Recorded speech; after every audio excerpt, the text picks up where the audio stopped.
देखिए, बांग्लादेश में चुनाव हुए कल और आज नतीजे भी सबके सामने आ गए, जिसमें बीएनपी यानी कि बांग्लादेश नेशनलिस्ट पार्टी, जो कि खालिदा जिया की पार्टी रही है, हाल ही में उनका निधन भी हो गया। अब उनके जो बेटे हैं तारिक, वो लगातार सत्ता संभाल रहे हैं। लेकिन प्रधानमंत्री की रेस में भी वही सबसे आगे इस वक्त है, उन्हीं का नाम सबसे ज्यादा चर्चाओं में है। और जब वो प्रधानमंत्री बन जाएंगे तो भारत के लिए क्या रखा है, हमें तो उसी से मतलब है ना कि आखिर भारत के साथ उनके संबंध बेहतर वो बनाएंगे या फिर किस तरीके के संबंध भारत के साथ रहने वाले हैं। और नीरज इस वक्त हमारे साथ हैं, नीरज कुमार, और अक्सर आपने इनको देखा होगा, इंटरनेशनल अफेयर्स काफ़ी अच्छी पकड़ ही रखते हैं और बांग्लादेश की खबरों पर बारीकी से नज़र भी ये बनाए हुए हैं। नीरज, सबसे पहले तो यही जानना चाहेंगे, अवामी लीग पर हमने बहुत भरोसा किया है। ये इलेक्शंस इस बार खास भी इसलिए हैं, खास क्या थोड़े अलग इसलिए हैं क्योंकि अवामी लीग चुनाव ही नहीं लड़ रही है, शेख हसीना के बिना चुनाव हो रहा है, खालिदा जिया भी नहीं है इस चुनाव में। तो किस तरीके से जो भरोसा हम अवामी लीग पर करता आया था भारत, जो कि शेख हसीना की पार्टी थी, वो भरोसा क्या हम कर सकते हैं बीएनपी पे? शिवानी, देखिए, बीएनपी को लेकर कुछ महत्वपूर्ण बातें इस चुनाव को लेकर बताना चाहूँगा। बीएनपी की अब तक की सबसे बड़ी जीत है। 1978 में स्थापना होने के बाद सबसे अधिक सीटें बीएनपी ने इसी चुनाव में जीती है। तो आप समझ सकते हैं कि बीएनपी को कितना बड़ा वोट या कितने लोगों ने समर्थन जताया। हालांकि मॉडरेट वोटिंग टर्नआउट रहा है 60% के आसपास, लेकिन बीएनपी पर लोगों ने अपना भरोसा जताया है। और राजनीति कैसे पलटती है और राजनीति में किस्मत कैसे पलटता है, वो तारिक रहमान को देखकर पता चलता है कि 17 साल पहले जिनको देश छोड़कर ही कहूँगा जाना पड़ा, उनकी जब 2025 में वापसी होती है बांग्लादेश में, तो अब सीधे वो प्रधानमंत्री के पद पर जाएंगे। भारत के बारे में आपने पूछा कि भारत का रुख क्या होगा। देखिए, भारत की जो नीति होगी बीएनपी की नई सरकार को लेकर, वो प्रधानमंत्री के ट्वीट की से पता चलती है। 3 बातें प्रधानमंत्री ने उसमें साफ तौर पे संकेत दिया है। पहला, कि आपके लीडरशिप में बांग्लादेश की जनता ने विश्वास जताया है। हाँ। यानी तारिक रहमान और बीएनपी का जो लीडरशिप है उस पर वहां की जनता ने विश्वास जताया। दूसरी महत्वपूर्ण बात प्रधानमंत्री ने कही है, जो भारत का पक्ष होगा, कि भारत आपके साथ लगातार समर्थन करने को तैयार रहेगा जब तक डेमोक्रेटिक, प्रोग्रेसिव और इंक्लूसिव बांग्लादेश रहे। यानी उसमें सबको आपको शामिल रखना होगा। प्रधानमंत्री के दूसरे बिंदु का महत्व इसलिए है क्योंकि भारत बार बार इस बात को दोहराता रहा है कि चाहे लोकतंत्र हो या समाज हो, वहाँ का लोकतंत्र हो तो सभी पार्टियों को आपको जगह देनी होगी। हालांकि चुनाव में तो नहीं दी गई, लेकिन वहाँ के बांग्लादेश का जो निर्माण होगा इस शासनकाल में, उसमें आप समावेशी राजनीतिक और सामाजिक माहौल बनाए। तीसरी महत्वपूर्ण बात प्रधानमंत्री ने कही है वो ये कि हम आपके साथ आने वाले वक्त में काम करने को तैयार हैं। तो 3 महत्वपूर्ण बातें हैं। और इसकी पृष्ठभूमि में भी जाना चाहूंगा कि अभी खालिदा जिया का जब निधन हुआ था तो खुद विदेश मंत्री एस जयशंकर वहां पहुंचे थे। तो भारत ने अपनी बुनियाद, और इससे पहले भी शिवानी आपको बताना चाहूंगा, भारत के कई डिप्लोमेट हैं जिनका जुड़ाव बांग्लादेश से रहा है, वो बांग्लादेश के नेताओं से अनौपचारिक तौर पे मिलते रहे। तो हमारा कनेक्ट भले अवामी लीग से बहुत करीब था, सरकार बहुत करीब थी, लोग बहुत करीब हो गए थे, लेकिन बीएनपी से हम लोगों ने तोड़ा नहीं था। एक कंसर्न बीएनपी की सरकार में बार बार ये आता है कि हिंदुओं की सुरक्षा होगी कि नहीं, लेकिन यहाँ भी एक बहुत बड़ा फैक्टर है कि जब बीएनपी की पिछली बार सरकार थी तो तब उनका गठबंधन जमात के साथ था। इस बार जमात के साथ नहीं है। तो इस फ्रंट पे आप कुछ पॉजिटिविटी देख सकते हैं, लेकिन देखना होगा कि तारिक रहमान जिन्होंने प्रोग्रेसिव गवर्नमेंट की बात की है, डेमोक्रेटिक गवर्नमेंट की बात की है, उनका रुख नई सरकार और भारत के प्रति क्या होता है। क्या ये चुनौती भी है तारिक रहमान के लिए, क्योंकि देखिए बहुत ऑप्शन नहीं है उनके पास। अगर उनको भारत के साथ अपने संबंध बहुत अच्छे करने हैं, सुधारने हैं, तो हमेशा से हमारे पास भी जो मुद्दा रहा है वो हिंदुओं की सुरक्षा का रहा है बांग्लादेश को लेकर, तो वहां पर उनको अल्पसंख्यकों की सुरक्षा करनी पड़ेगी और कोई ऑप्शन भी नहीं। और वो कह भी चुके हैं हम सबको साथ लेकर चलेंगे। बिल्कुल, एक उनका जो घोषणा पत्र था उसमें 31 पॉइंट एजेंडा था। उसमें एक पॉइंट बहुत ही महत्वपूर्ण है, धार्मिक स्वतंत्रता और लोगों की सामाजिक सुरक्षा। ये सरकार का दायित्व है और ये सरकार वहां करेगी। वादे तो किए गए हैं और मुझे लगता है कि इस बार बीएनपी की सरकार, क्योंकि दुनिया भी बहुत बदल गई है, जब अफगानिस्तान में तालिबान सरकार चला सकता है तो यहाँ बीएनपी जो कि लोकतांत्रिक पार्टी है, कल हमारी बातचीत जब साजिब वाजेद से हो रही थी तो उन्होंने ये एक संकेत बार बार दिया था कि बांग्लादेश में 2 ही मुख्य पार्टी है, एक बीएनपी और अवामी लीग। और उन्होंने ये भी संकेत दिया कि आने वाले वक्त में, हालांकि फैसला अवामी लीग का होगा, लेकिन आने वाले वक्त में अवामी लीग जरूर अप्रोच करेगी बीएनपी को, क्योंकि अगर अवामी लीग को भी अपनी जड़ों को मजबूत करना है दोबारा से, तो वो बीएनपी से उनको बात करनी होगी क्योंकि उनकी सरकार है। और बीएनपी भी इसको इंश्योर करेगी, मुझे लगता है आने वाले वक्त में, कि अगर बांग्लादेश में डेमोक्रेसी को बनाए रखना है तो जमात को ज्यादा तरजीह न दे, अवामी लीग के लिए एक जगह बने। इसके अलावा क्योंकि अब जब हम भारत की बात कर ही रहे हैं, हमारा जो दोस्ताना फंड है वो हम बांग्लादेश को देते आए हैं। इस बार जो बजट में फंड है उसको थोड़ा कम भी किया गया है। आपको क्या लग रहा है, बांग्लादेश के दिमाग में कहीं ना कहीं तो ये होगा, लेकिन हालांकि हमारे पास एक कारण था उसका कि हमने क्यों किया, हमारे पास एक वाजिब रीज़न था। तो क्या बांग्लादेश इस चीज़ को भी दिमाग में रख के अपने रिलेशंस मजबूत करेगा भारत के साथ? देखिए बिल्कुल ये सब और मुझे लगता है ये कंडीशन शायद बांग्लादेश को खुद भी समझनी चाहिए कि ऐसा भारत ने क्यों किया। ये देखिए, ये जो फंड होता है जिसका बजट में आप जिक्र कर रही हैं, इसकी तो अहमियत है ही, और अहमियत इस मायने में है कि एक सिंबोलिज्म है, जी, प्रतीकात्मक तौर पे ज्यादा है। इसके अलावा जो प्रोजेक्ट होते हैं जो बांग्लादेश में हम लोग काम करते हैं, हमारा जो प्रोजेक्ट होता है उसके लिए आपको भारत के साथ सहयोग करना जरूरी होगा, क्योंकि बांग्लादेश की सीमा जो है 2 ही देशों से लगती है, और 4000 किलोमीटर से अधिक की सीमा भारत से लगती है। तो ना तो भारत इग्नोर कर सकता है और ना बांग्लादेश भारत को इग्नोर कर सकता है, क्योंकि दोनों देश ऐसे हैं जिनकी सबसे अधिक सीमाएं अगर देखें 4000 किलोमीटर से अधिक वो एक दूसरे से लगती हैं, और दोनों देशों के लिए सबसे बड़ा लैंड बॉर्डर भी है। तो बांग्लादेश की नई सरकार के लिए की ये कोशिश होगी। हालांकि ये एक बात बीएनपी ने कहा है और रहमान मलिक ने भी कहा है कि हमारी विदेश नीति जो होगी वो सम्मान वाली होगी। उनको ये लगता है कि भारत के साथ हम दबे तौर पे ना रहें, तो भारत सरकार भी इस बात को इंश्योर करेगी आने वाले वक्त में, अगर वहां समावेशी, डेमोक्रेटिक और प्रोग्रेसिव गवर्नमेंट। भारत की नीति, विदेश नीति भी कभी दबाव वाली रही नहीं। कभी चीन की तरह हमने कोई कर्जा दे के कभी कोई दबाव बनाने की कोशिश नहीं की, ना अमेरिका की तरफ हम इतनी धमकियां कभी देते हैं। हमारी नीति हमेशा से दोस्ताना रवैये की रही है, और जो हम कहते हैं वो करते हैं, ये बात बांग्लादेश जानता है। अब क्योंकि बात लगातार हो रही है कि बांग्लादेश अब क्या करेगा, किसकी तरफ जाएगा, और पहले तो उनकी मैनिफेस्टो में इस बात का जिक्र है कि हम किसी के दबाव में नहीं आने वाले, हम जो खेलेंगे खुल्लम खेलेंगे। चीन की नज़र भी बांग्लादेश पर है, चीन अपने तरीके से दबाव बनाएगा ही बनाएगा, उसकी वही टैक्टिक्स हैं। इसके अलावा अमेरिका भी देखेगा, क्योंकि जितना भी जो बे ऑफ बंगाल का जो क्षेत्र है उस पर वो अपना एक छत्र राज कायम करने की पूरी कोशिश करेगा बांग्लादेश के लिहाज से। क्या ये एक चैलेंज बांग्लादेश के सामने रहेगा कि अगर चीन से आप दोस्ती बढ़ा रहे हो और इसके अलावा अमेरिका से अगर आप दोस्ताना रवैया बहुत ज़्यादा करीब कर रहे हो, तो भारत थोड़ा सा कहीं ना कहीं पीछे हटता हुआ, या वो भरोसा जैसा उतना नहीं दिख पाएगा? हाँ, देखिए आप, पाकिस्तान और बांग्लादेश में एक बहुत बड़ा फर्क है लोगों का और वहाँ के सिस्टम का। बांग्लादेश में असल में डेमोक्रेसी है, बीच में वहाँ सैन्य शासन हुआ है, तानाशाही आई है, लेकिन वहाँ असल में डेमोक्रेसी है जब डेमोक्रेटिक पार्टियां जीतती हैं। तो पाकिस्तान से एक बड़ा फर्क है कि वो भारत के साथ बॉर्डर भी शेयर करता है, लेकिन चीन से ज्यादा नजदीक है, अमेरिका का वहाँ ज्यादा प्रभाव है, या अमेरिका से नजदीकी उनकी बढ़ती है। हालांकि बीच में तो रिश्ते कमजोर हुए थे, लेकिन बांग्लादेश के साथ ऐसा होना थोड़ा नामुमकिन इसलिए है क्योंकि आप बॉर्डर तो बदल नहीं सकते, चीन के साथ आप बॉर्डर बना नहीं सकते। अमेरिका का प्रभाव बढ़ सकता है, लेकिन अमेरिका हमारे लिए चिंता की बात नहीं है, क्योंकि अमेरिका की नीति भारत विरोधी नहीं हो सकती। चीन का प्रभाव बढ़ सकता है, लेकिन चीन के बारे में बांग्लादेश हो या जो भी उनके पड़ोसी देश हो, वो समझ चुके हैं कि चीन के साथ अगर आपको दोस्ती बढ़ानी है तो आपको ज्यादा से ज्यादा उनके ऋण को लेकर आपको अपना विकास करना होगा, और भारत की ये नीति कभी नहीं रही। आपको मैं एक उदाहरण देता हूँ। अभी हाल में श्रीलंका के हाई कमीशन में एक कार्यक्रम था जी। वहाँ के हाई कमिश्नर ने भारत की खूब तारीफ की, जो हाल में भारत ने श्रीलंका की मदद की थी, वहाँ जो चक्रवात आया था। तो उसके बाद तो आप समझ सकते हैं कि जो पड़ोसी देश हैं हमारे, वो भारत को किस लिहाज से देखते हैं और बाकी देशों को। इसका मतलब ये नहीं है कि चीन के खिलाफ उन्होंने बोला, लेकिन भारत को वो करीब मानते हैं, और भारत की विदेश नीति की जो पॉलिसी है इन देशों के प्रति, उसको भी अपने लिए खतरा नहीं मानते। अब ये जो चुनाव यहाँ बांग्लादेश में हुए 2024 के बाद, नीरज, सबने इस पर ध्यान दिया है, पूरे विश्व ने ध्यान दिया है। चीन की नज़र है, अमेरिका की नज़र है। अमेरिका भी चाहता है भाई थोड़ा सा अगर एशिया में मजबूती करनी है तो बांग्लादेश को साथ लेकर चलना पड़ेगा। वो अपने तरीके से प्रेशर बनाएगा, चीन अपने तरीके से प्रेशर बनाएगा।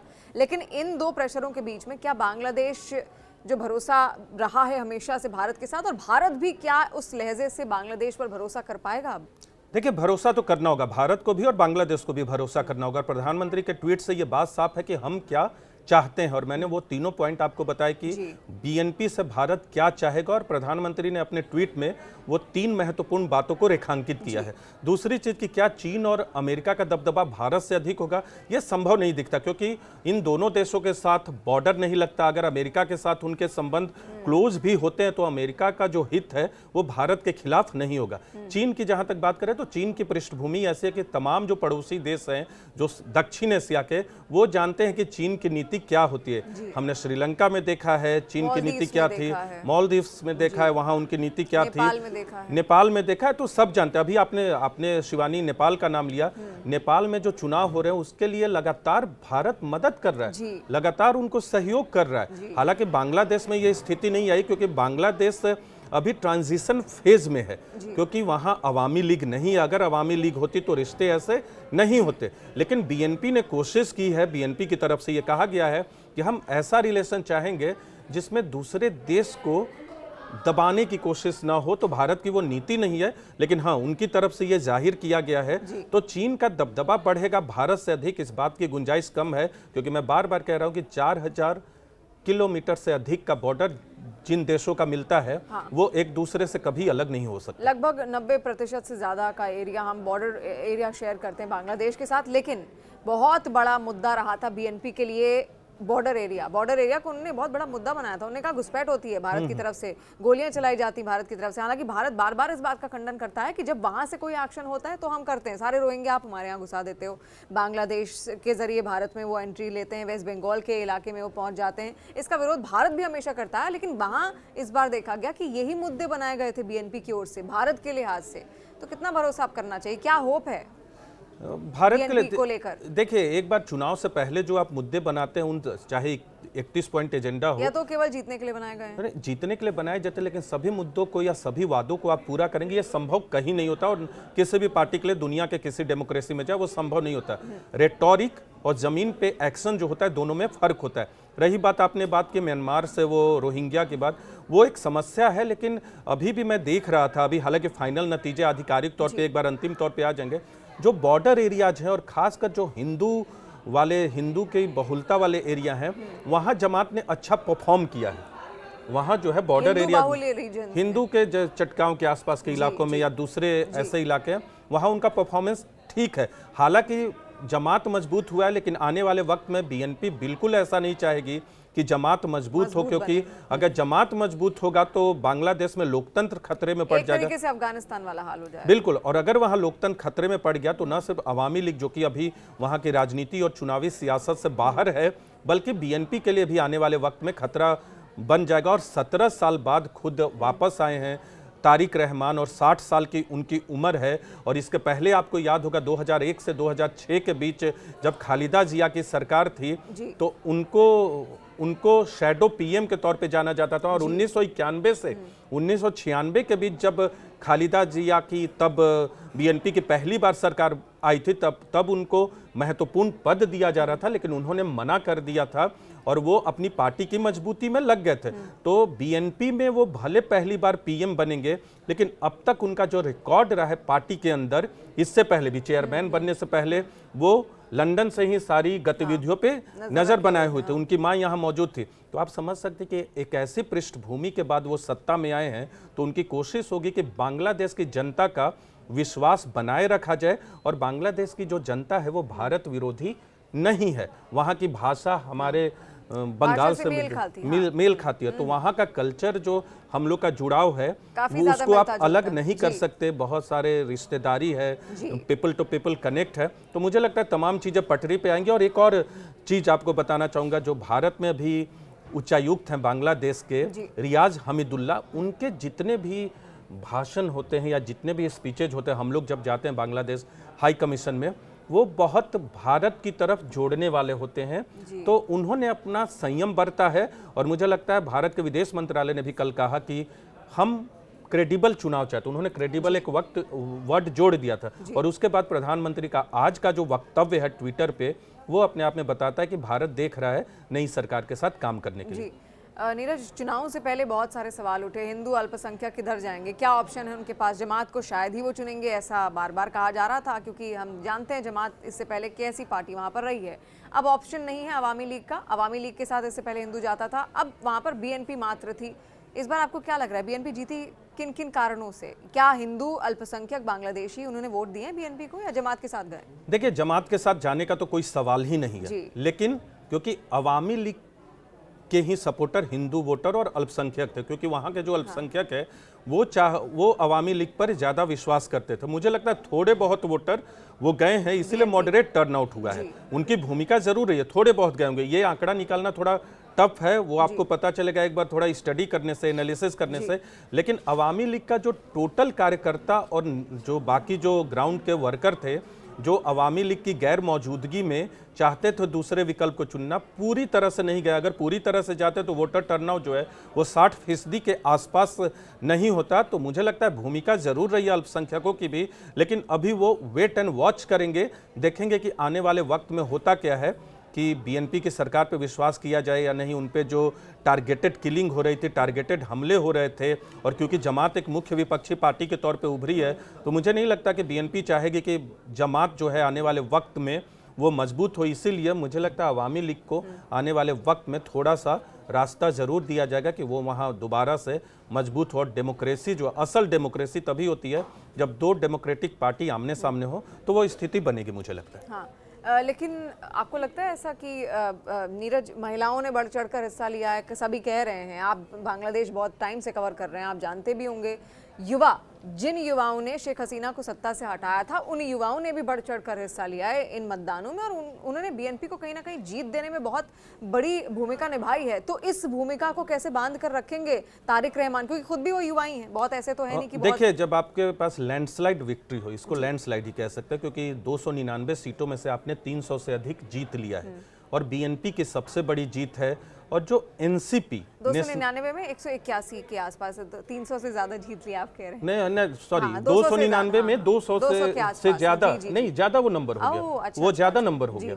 213 में जब आपके कार्यक्रम में आ रहा था, तो मुझे जो वहां के लोकल मीडिया से जानकारी थी, 213 के आसपास बीएनपी प्लस पहुंच गई है। और लास्ट टाइम इनका जो आंकड़ा था, जब अंतिम बार ये लोग चुनाव जीते थे बड़े संख्या में, वो 193 का था।